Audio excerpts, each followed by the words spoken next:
Hello and welcome to Magical Monday. Today I'm going to talk about our enlightened children.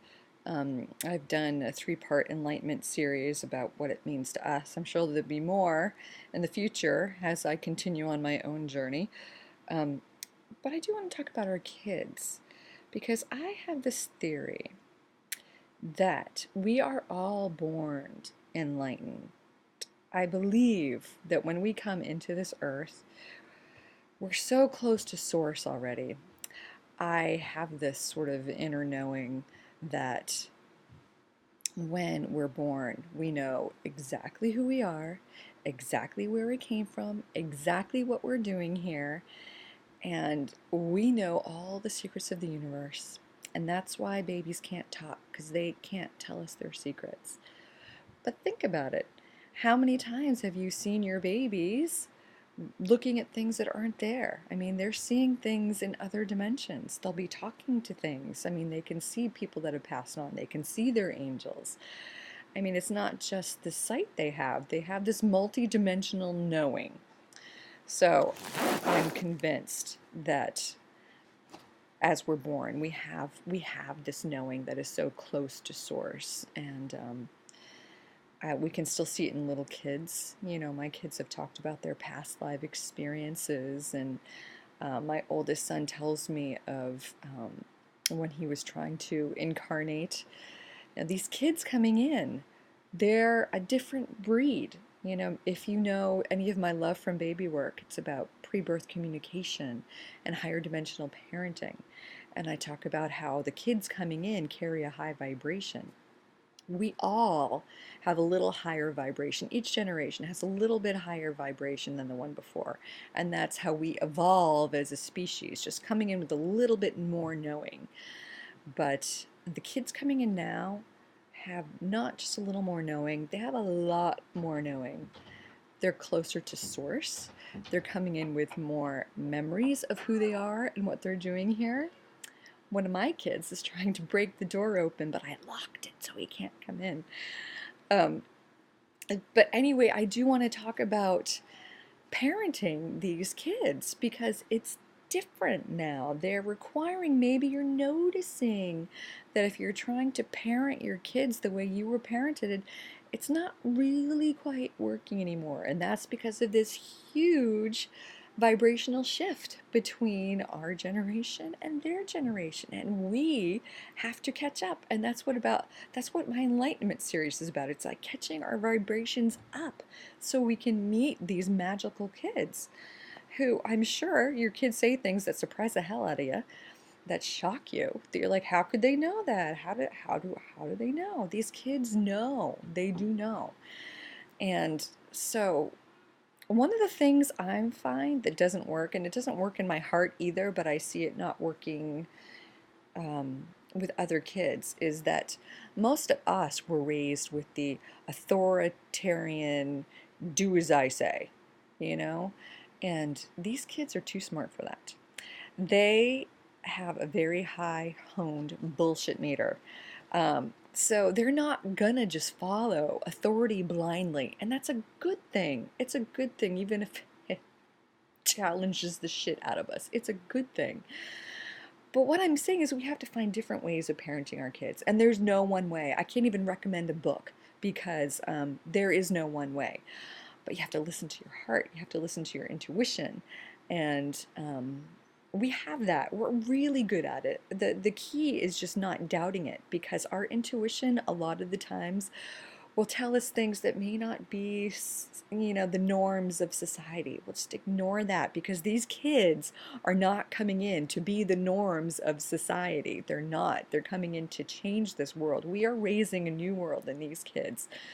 Um, and I think our role mainly is to protect that piece of them that is enlightened. They will forget as they get older because it's part of the game that is called life. If they knew everything, there'd be no point in being here.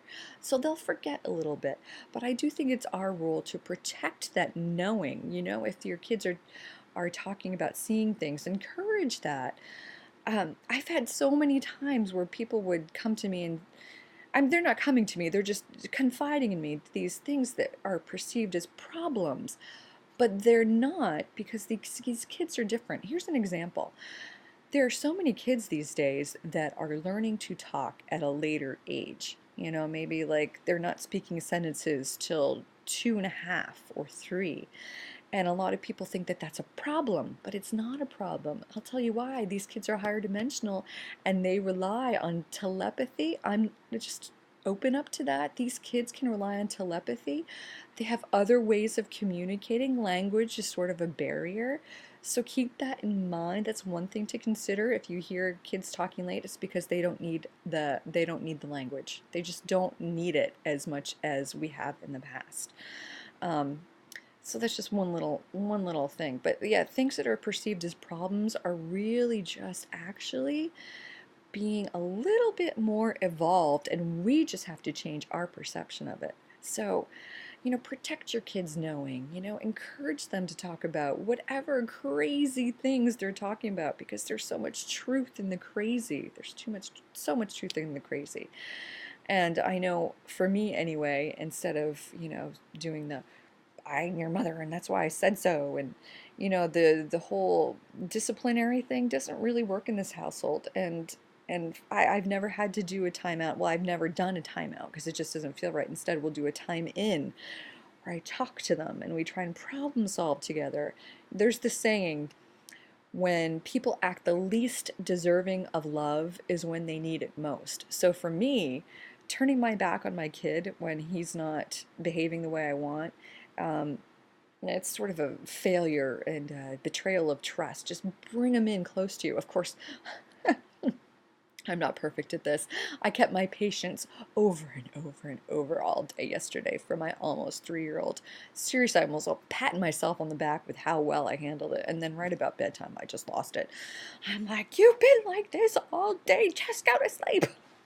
So it's not going to be perfect. It's not going to be perfect. But I'm just saying we have to do our best to raise our kids in a way that is in alignment with our heart, not with what we've been told, not what we've been taught, not the way we were raised, but with what holds true in our heart. And our kids will guide us. They're going to let us know what works and what doesn't work. But these kids are so in tune. They really are. They're in tune with other things. Why do you think fairies are so popular now? They weren't when I was a kid. That's because kids can see things. They can sense things that we can't. They know that there's another elemental kingdom out there. There's a knowing in these kids. So it's up to us to protect that knowing. And also to parent from a place of respect and partnership. I respect my kids, so they respect me. And I don't I don't have to do the discipline and the timeouts and that sort of thing. I'm not saying that's wrong. That might work in many families. It doesn't work in mine. And I'm just saying don't give in to the timeouts just because that's what you're supposed to do. Just listen to your heart. Listen to your heart. And your heart will guide you. Your kids will guide you. These kids are amazing that are coming in, and they're going to be changed. They're going to be building the new world. We're helping change the world right now because we're changing the way we are in our family and in our partnerships, and we're changing that family dynamic.